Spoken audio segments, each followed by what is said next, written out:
Shalom. I want to talk about the law, the prophets, and the new covenant.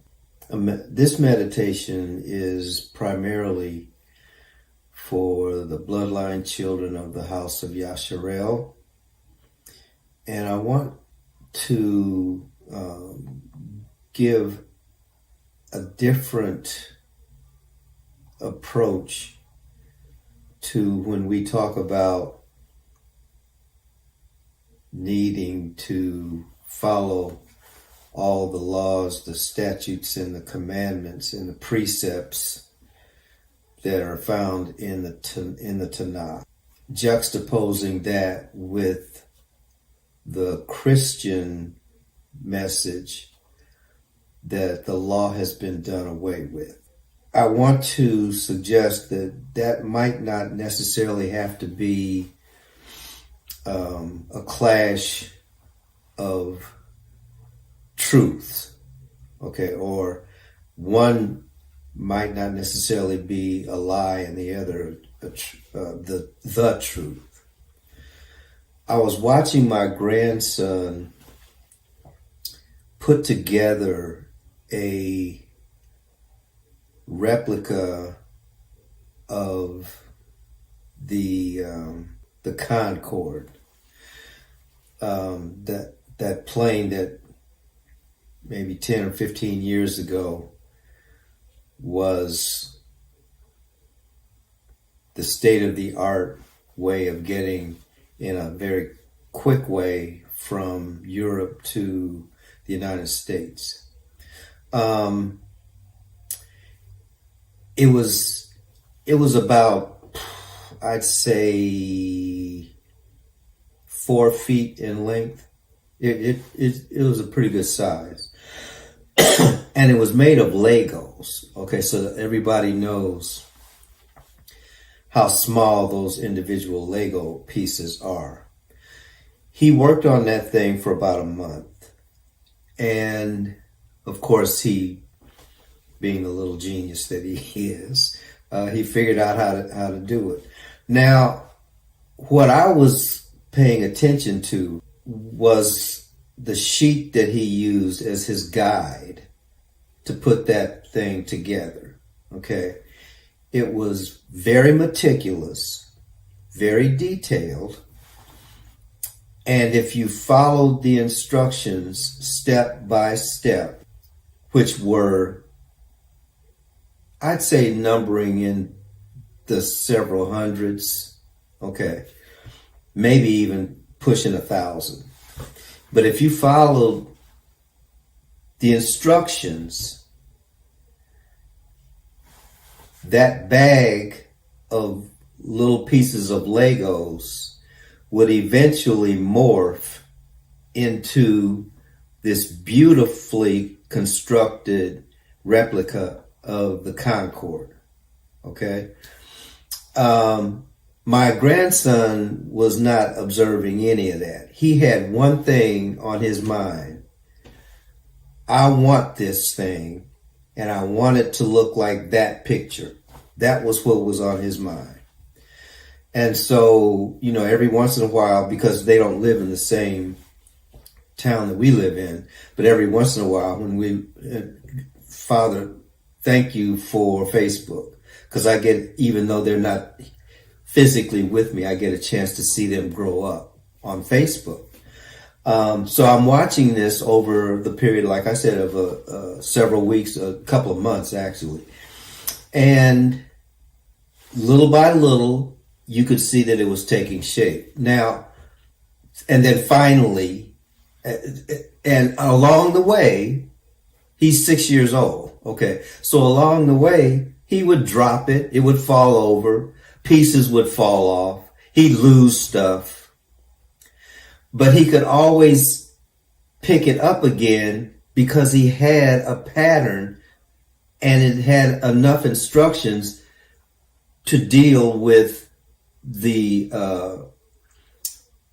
problems of putting it all together.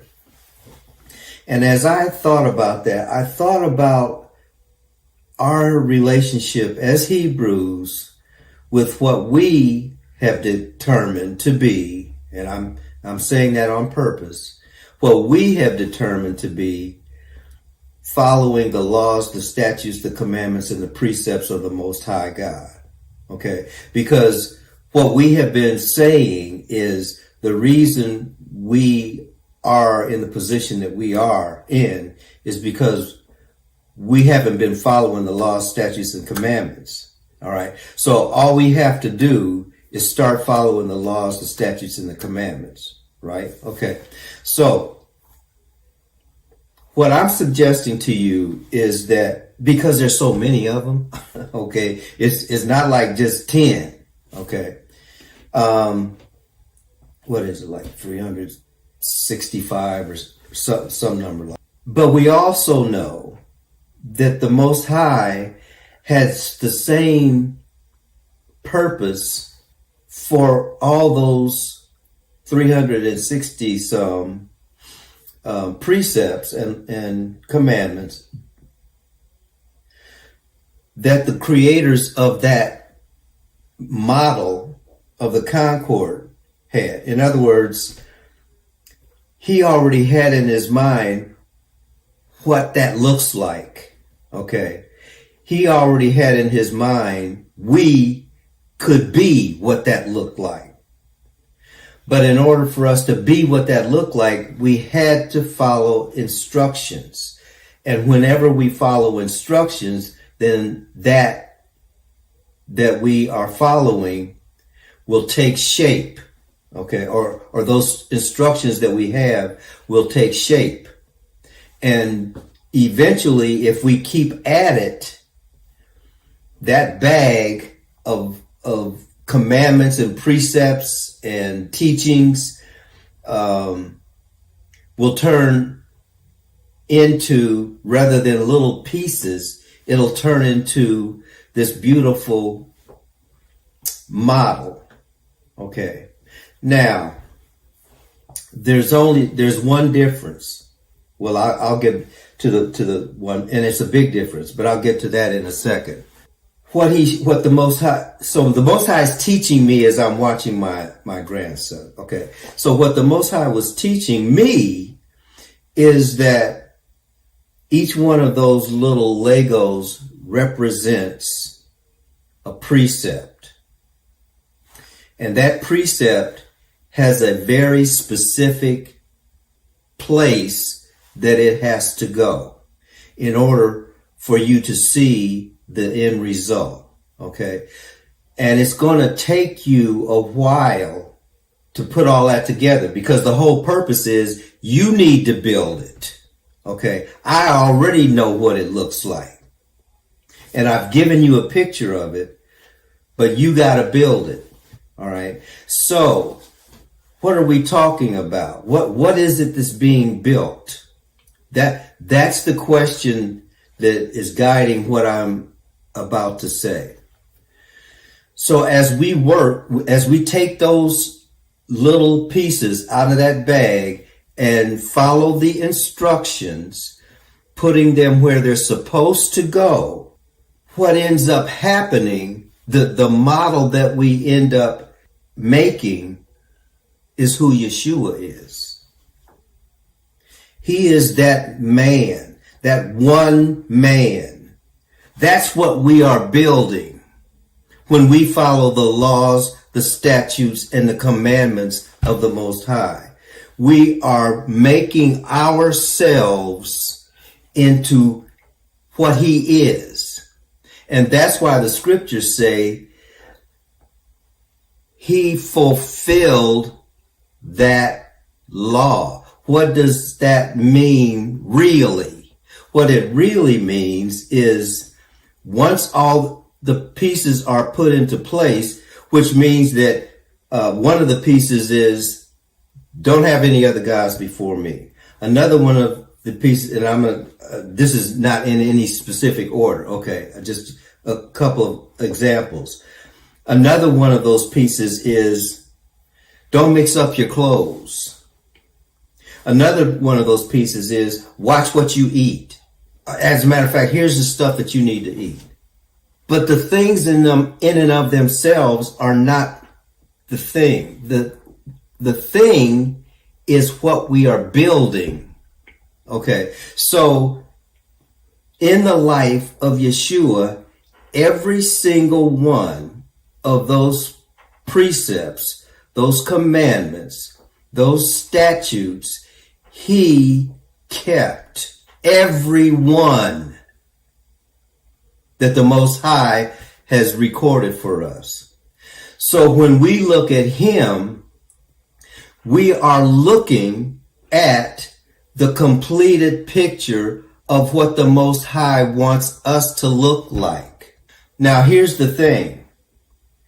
Once the picture has been completed and Yeshua is that model, I don't need to keep putting pieces on it, and I definitely shouldn't take any pieces off of it because it's a complete thing. All right. So once it's a complete thing, then it can function not as a model, but as the real thing, which is the difference that I was talking, the one thing that's different in this analogy. Because when we get done, you can actually fly that sucker. Okay. So not only that, you can be the Concord. So if you are being the Concord, you don't have to worry about trying to put all of that stuff together. You are all of that stuff now, and you're in the right order. Okay. And then what happens is, to make you usable, the Most High breathes the breath of life into you. And then as a living soul, you are a replica of God or Yahweh, or and so what does that replica look like? It looks like our Messiah. He's much more than a king. He's the creator.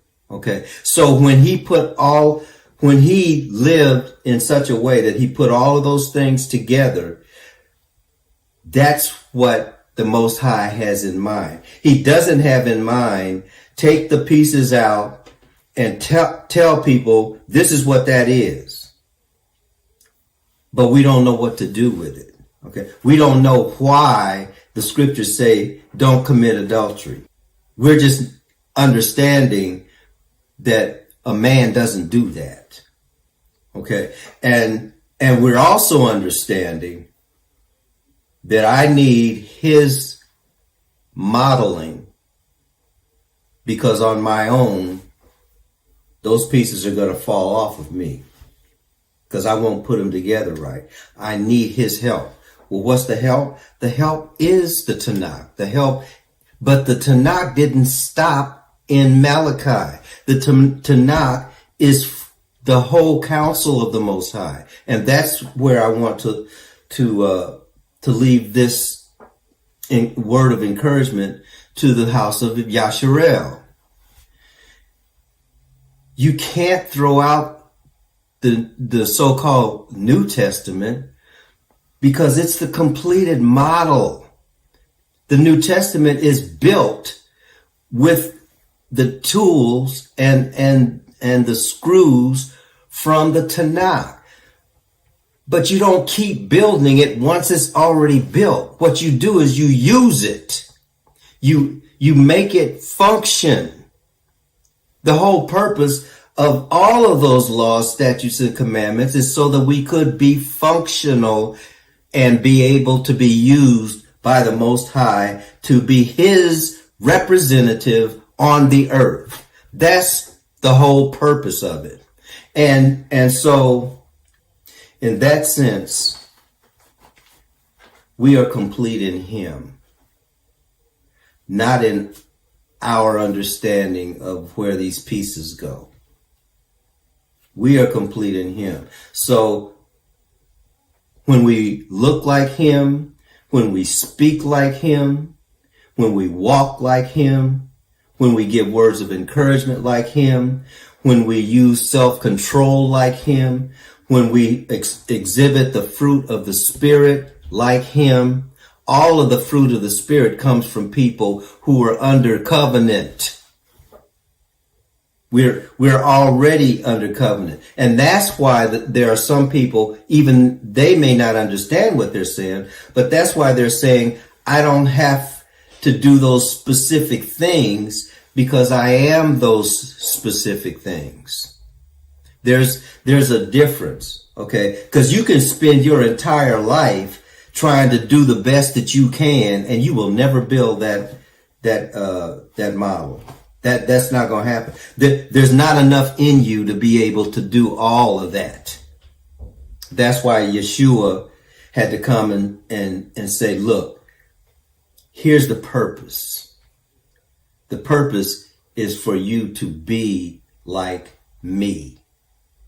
So I just wanted to, when the Father showed me that, he uses, in my case, and I would suggest he does the same thing with you too. He uses our personal experiences, as small as they may be, as insignificant as they may seem, to bring glory to himself and to instruct us on what his word is all about. His word is not about rules and regulations. Those are to get us somewhere. And once we have gotten somewhere, we don't need those rules and regulations because we are living what the rules and regulations were set for us to be. It's not so, and that's why I'll say it again. As a complete package, Yeshua didn't break any of those laws. And I'm not saying that we should either, or even ignore those laws. He understood the purpose. Okay. So, that's a blessing that the Father gave me, and I just gave it to you.